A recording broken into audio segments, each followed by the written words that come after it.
A little while ago, a former roommate met an English girl and married her in England.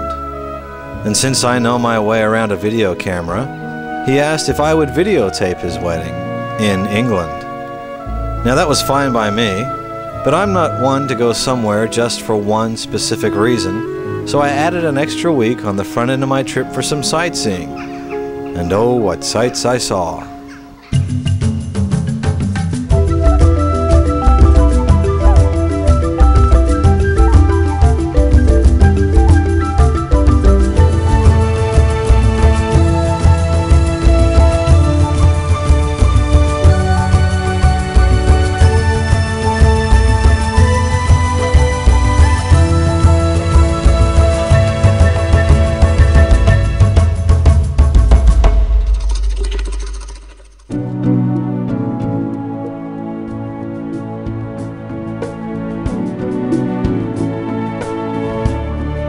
Having been blessed with a huge range of travel experiences, I began feeling the need to not return to familiar sights and begin seeing new places.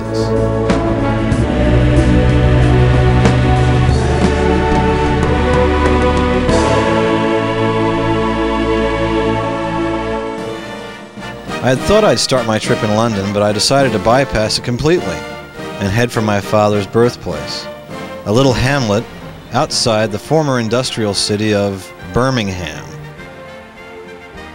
Birmingham, England's second largest city.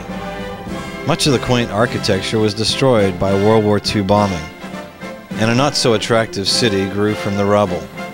But a multi-million-pound facelift is giving the city center a brand new look, and it's becoming the center for cultural activities. Birmingham is known for the first steam engine, gas lighting, being the center of England's canal system, and not too far away, J.R.R. Tolkien lived as a young boy. This British version of Venice has a canal network that runs through the heart of the city. The Gas Street Basin is an aquatic version of a trailer park, and you can even rent one of these canal boats for a very unique getaway. But I'll have to save that for next time. I wasn't here to see Birmingham anyway. I had a more personal mission in mind. I had grown up visiting my grandmother on my mother's side in Brisbane, Australia, and knew that environment well. But I had no inkling as to the place where my father spent his youth, other than his dismal descriptions of it. And so, I boarded a train for places unseen.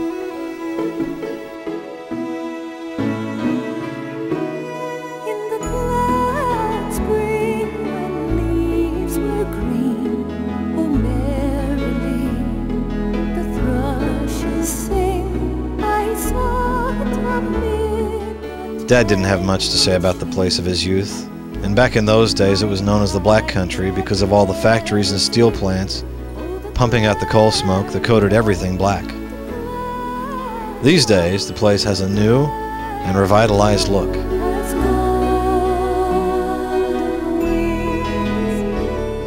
I called Mom and Dad from a payphone all the way back in Aussie. "Guess where I am?" "What possessed you to go there?" was Dad's reply. A quick trip to the local archives introduced me to a new book recently published, chronicling the growth of Braidley, the village where my father grew. I found papers dating to 1822 regarding Mitten Manor and the new owner unhappy with the sad state of the garden below the kitchen window. Must be a distant part of the family. A modern trolley service whisked me from the center of Wolverhampton, and before I knew it, I was walking in the footsteps of my father's youth, and transported back to the 1960s. Unfortunately, many of the buildings my father knew, including the house in which he grew, were bulldozed back in the 1960s to make way for these ultra-modern replacements. So my experience was somewhat sanitized. Canals everywhere. I took my time, soaking in the ambience of the place.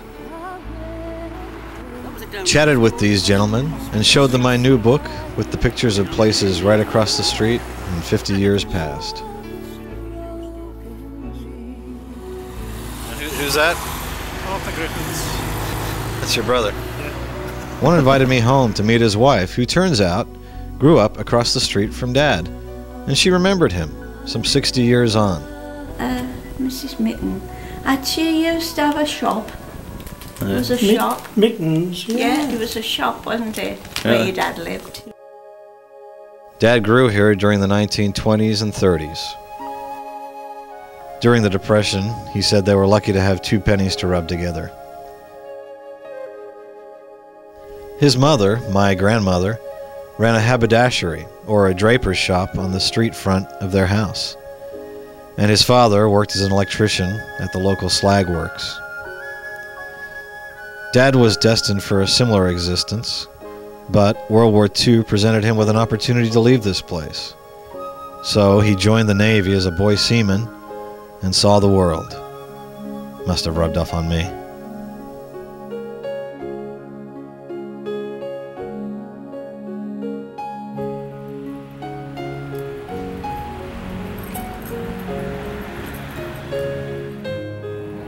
Well, I'm guessing this is the view from where, right around number 29 we used to have been, right about there.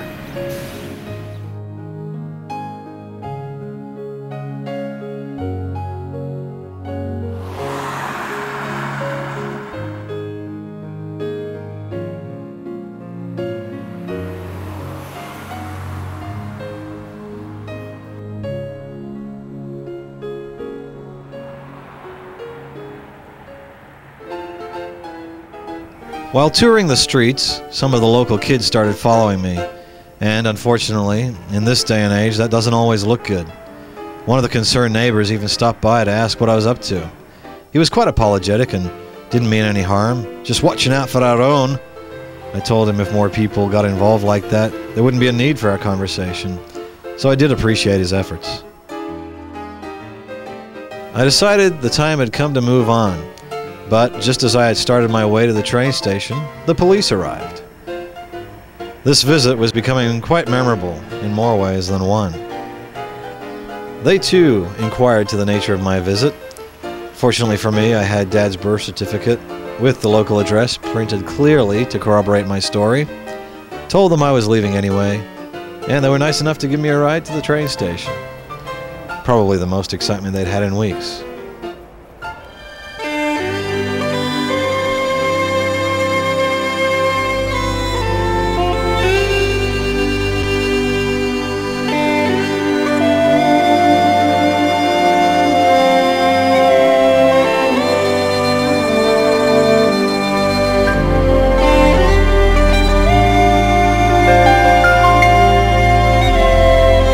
Next new experience, Wales.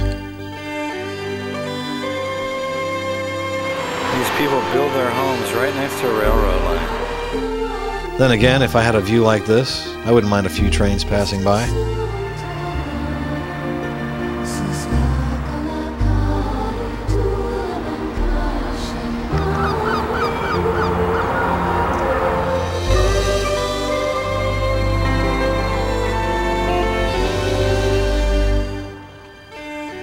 I land in the quaint town of Conway with its magnificent castle. Constructed by Edward I beginning in 1283 and completed in 1289, it was a key fortress in his iron ring of castles to contain the Welsh. Having seen this enchanting place, I'm not sure why they'd want to leave. I found a cozy little bed and breakfast recommended by my guidebook, which I wouldn't be without. Found some fish and chips, and there I was, snug as a bug in a rug. Bed and breakfast can be a great bargain. Very cozy, comfortable and safe, and a welcome break from backpackers' hostels, and you can still get to meet new people in a more intimate setting. Some of the rooms come with their own en-suites, while others use communal facilities.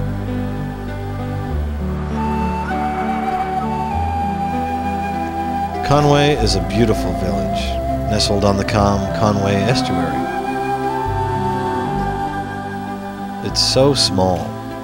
You can see it all in one day, but it's a great place to rest any weary bones one might have, or wait for your feet to get itchy. Conway is also a great base of operation to explore the surrounding area.